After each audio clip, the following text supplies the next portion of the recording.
Karon ato sa ngatagan og pagtulunan ang mga ang sakop diri sa mga sakop sa panimalay, ang mga kabataan karon, no, nga hinatunta nga masud sa ilang mga nahuna ang among pagtudlo nga mahayagan sila sa Espiritu Santo.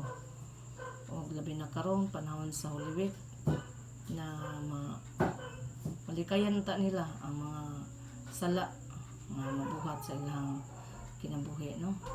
Sa tong 7 ka sala sa kanang pride, sala sa kahangol, sala sa kaibog, o sala sa kahakog, o sala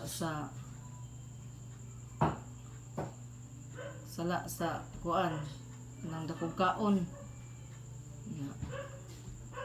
Pito man to.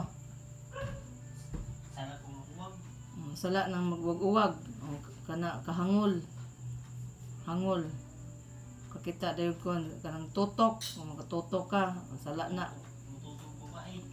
Tutok kag babae, makakita kag sexy na imong tutukan, o na makatawa ra ba.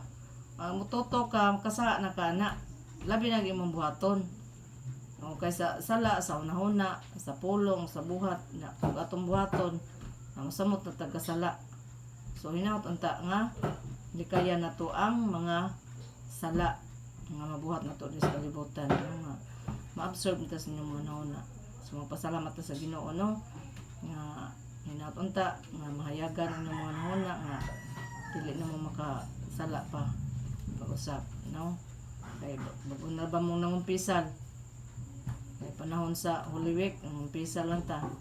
So hinaut unta nga magpadayon na ni ato ang mga buluhaton diri sa kalibutan,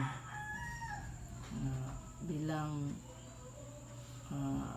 mga sumusugo ni Kristo. Amen. Salamat Lord. Ipakpakan na itong Ginoo.